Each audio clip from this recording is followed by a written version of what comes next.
Hello friends of Golf Course Quality Fertilizer.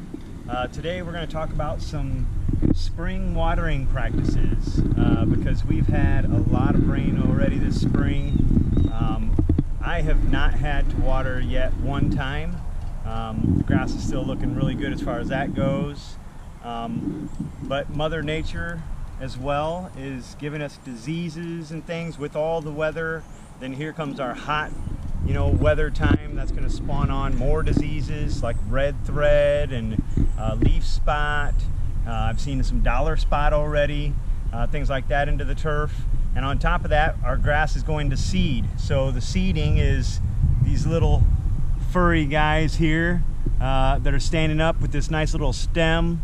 So when we're cutting it, the top looks all frayed, and it makes it look like the lawn needs to be watered too. So the diseases are making you think we need to water, and the seed heads are making us think we need to water too.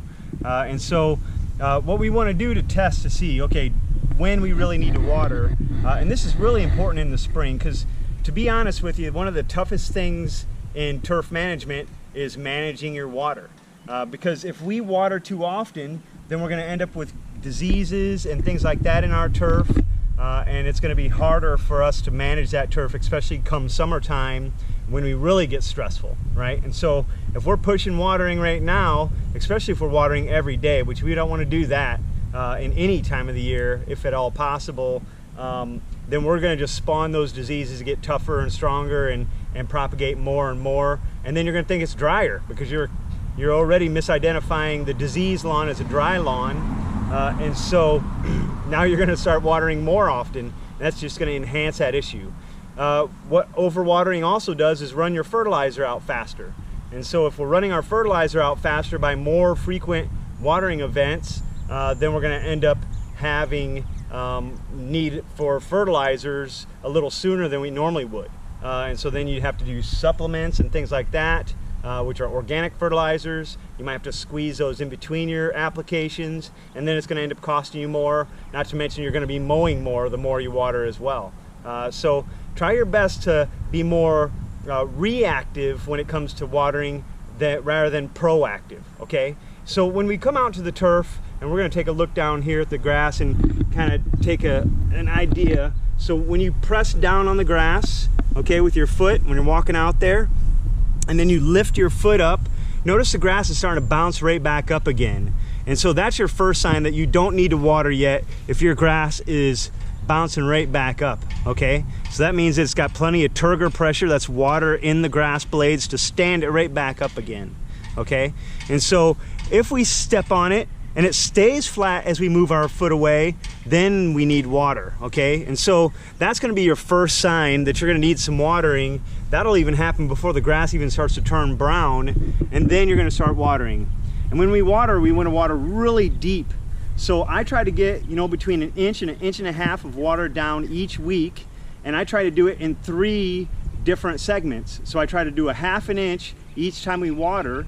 And then, so with these rotary sprinklers that go back and forth, that's going to be 1 hour and 15 minutes in order to get that done. And so, we'll try to water 3 times during the week out of the 7 days. You might have a double gap in between one of those days to kind of stretch out more. Sometimes when it gets really hot or our grass is growing really vigorously, we might have to bump it up to 4 times a week. Sometimes in the season, when it's cooler and we're not using a whole lot of moisture or water up, then we're going to only do it 2 times a week. Sometimes we don't do it at all. And especially like this time of year when the temperatures are really cool up to these last 5 days, I haven't even thought about watering. I want to push this grass. While it's nice and cool, the grass can survive even some dryness, and what it's going to do is actually force that grass to start pushing roots down deeper to seek after more water, moisture. And so you're going to get a tougher, stronger grass. Sounds like we're going to have a thunderstorm here soon, so don't need to water, right? Let's not water. So that's the thing we're going to have to do, is kind of focus on those things. I have some questions that are saying, well, how do I get rid of these diseases? A lot of these diseases are only going to be cosmetic diseases, so they're not really killing the grass, it's just making the grass blades look bad. And so what we're going to do is try to go out there and check it and step it up, and then if it's bouncing back, then we know it's diseases and not a watering thing. And then what we might have to do is take our mid-June app and kind of back that up closer to the 1st of June, which is right around the corner, to try to make up some of the ground we lost.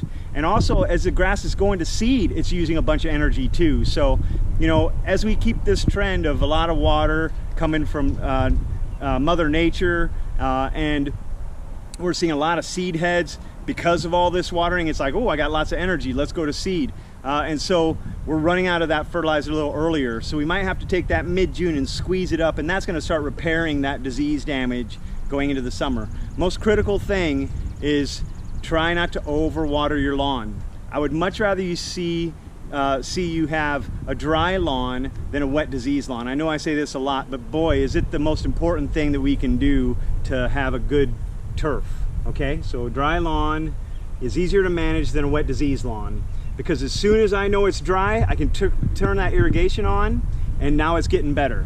But if it's wet and diseased, then I get diseases, then I shut it off and try to let it dry out some from those diseases. But every time I water, even past that point, since the diseases were already present, every time I water, I reactivate that sporea. That's like the seeds of those funguses that grow in the grass.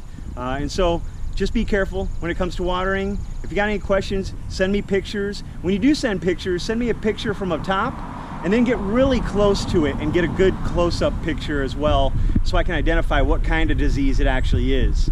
On young grass, I've already heard that there's been some melting out, or pythium. That normally doesn't happen until it gets 90 degrees, but the brand new seeds that we planted this spring are starting to melt out a little bit with this hot weather, because it's not mature enough to handle that stuff. So, you know, just pay attention to those kind of things. Take pictures, that's what we're here for. We have solutions to help guide you through these abnormalities of weather, okay? Have a good day, and good luck with your lawn.